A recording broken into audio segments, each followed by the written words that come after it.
Hey guys, it's AT Awesome here. Welcome back to my channel. So in my last video, I said I didn't know how often I would be posting videos and things like that, but I decided that I was going to just make this video out of just like a therapeutic thing for me to do. If this video ends up helping people, then that's good. If it doesn't end up helping people, that's okay too. I just wanted to come on here and share my first and my only psychiatric hospitalization story. So, I'm 16 now. It is the year of 2021. And this all takes place about 2 years ago, I guess. So, I was 14, a freshman in high school, and a couple months before this happened, I was diagnosed with major depression disorder, along with generalized anxiety disorder. I already kind of figured out that I did have these disorders by myself, but I was officially clinically diagnosed around that time. And the months leading up to April of 2019, my mental health took a turn for the worst. And by April of 2019, I was the worst that I've ever felt, honestly, in my life. I was so tired. I was mentally, emotionally, and physically exhausted. But I would wake up every day and go to school.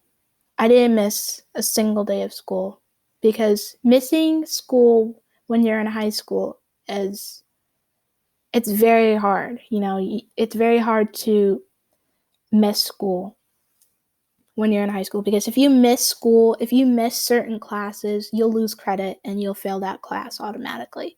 And of course, I kind of knew that there was a chance that I could fail just by me not doing work in class, but I didn't want my failure to come from going not going to school. So every day I went to school, even though I would go and there were just days where I couldn't work. There were days that teachers weren't understanding. There were days that I didn't step foot in the classroom.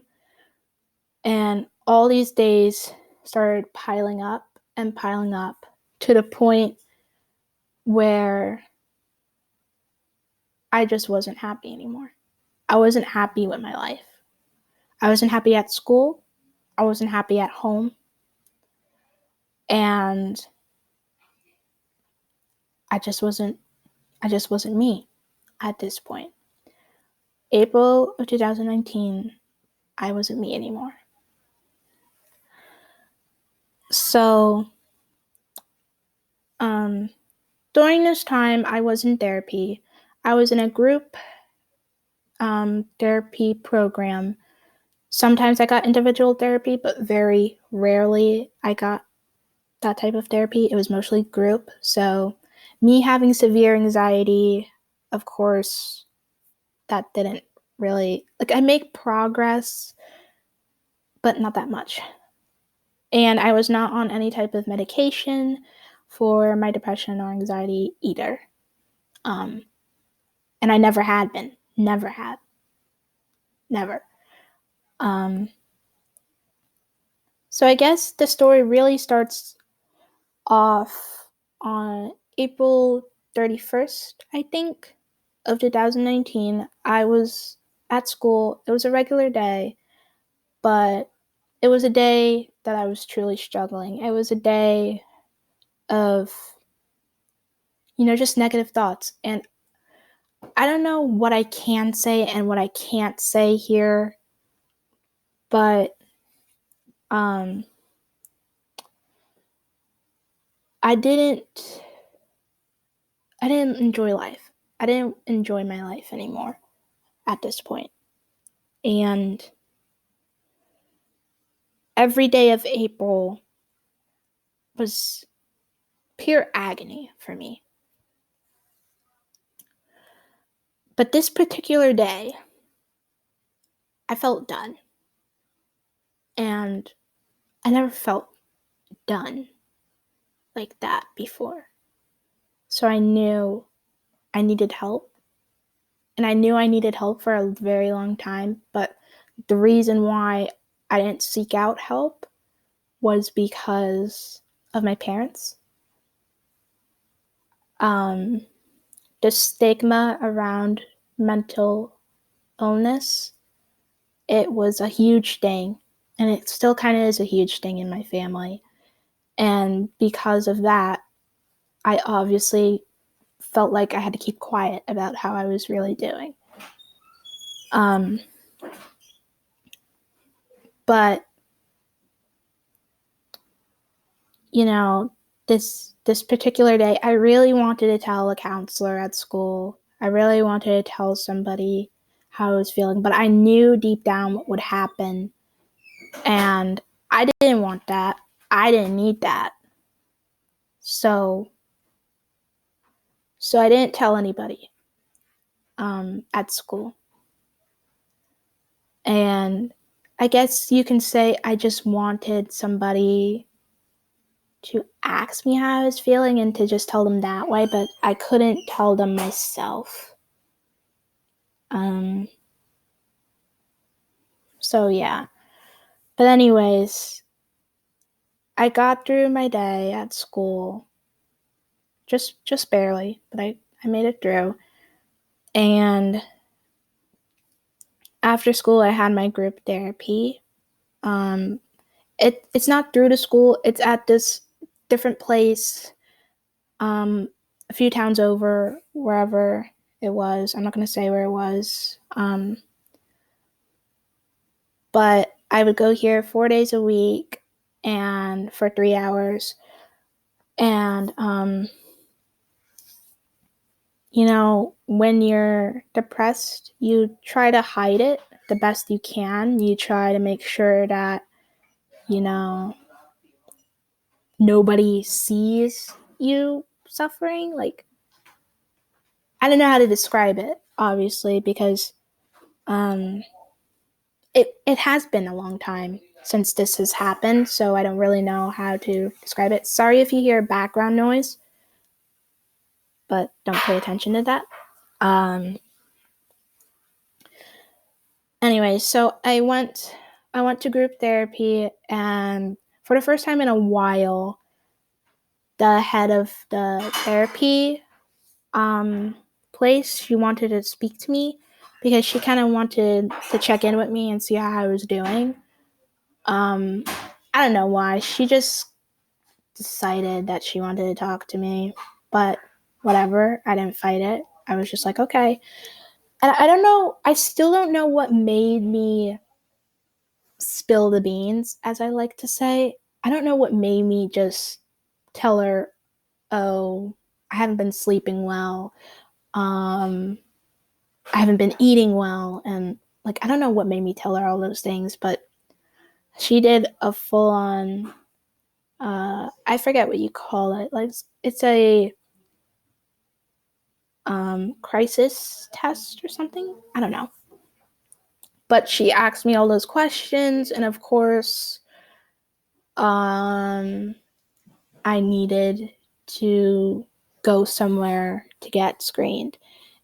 And I didn't process it that well. I didn't process, oh, yeah, when I go home, I'm gonna go to the hospital and have somebody test me and see if I really do need to be screened, see if I'm an actual danger to myself. I didn't process that. I just thought, oh, okay. Yeah, you're gonna call my mom? Okay. That's what I basically processed. I didn't process anything else. I don't know why. My brain was just not there. I was very numb that day. It's hard to describe, but yeah. So I went on with my therapy. Sorry. I'm sorry, guys. I can't edit my videos, so you're gonna hear a lot of that.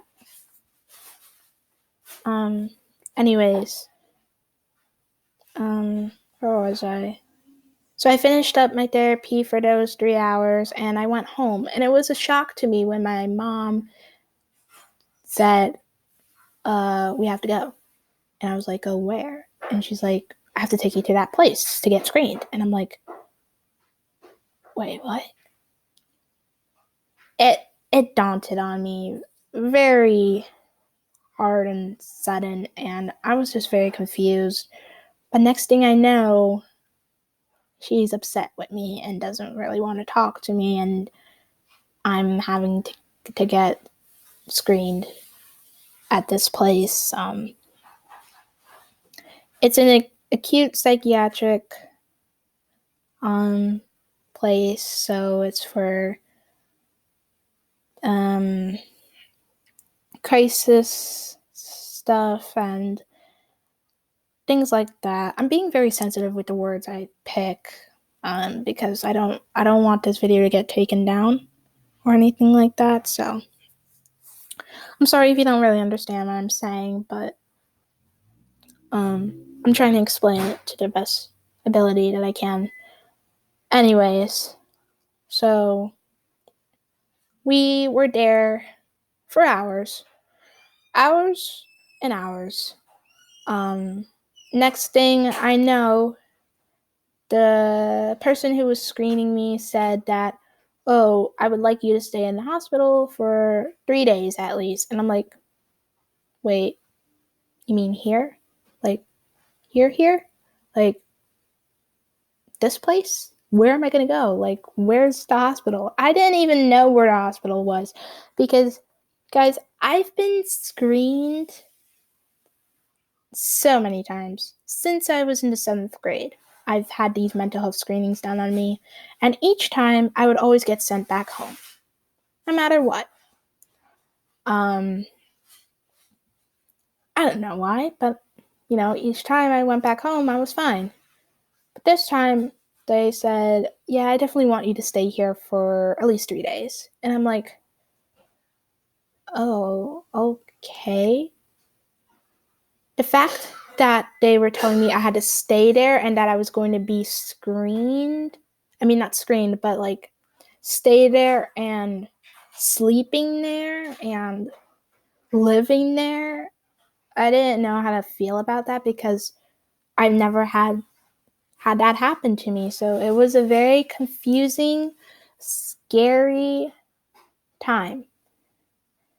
And of course I was worried about my dad finding out because my dad, it's just, that's the best way I can describe it. And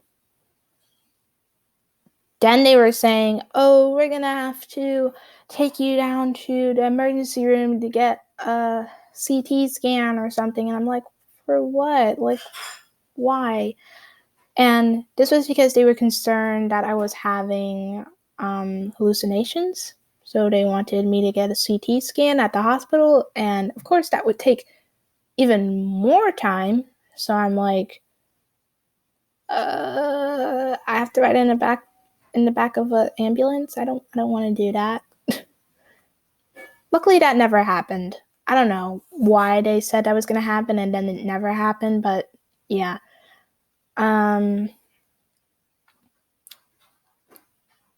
But I got to that screening place at 7 at night, and by the time I was finally admitted, it was like 3 o'clock in the morning the next day. So I don't know how many hours that is. You guys can tell me, but yeah. So this is basically part 1 of my story. I'm going to make a couple parts because I don't want this video to be too long. So I hope you guys enjoyed part 1. I'll make a part 2 soon.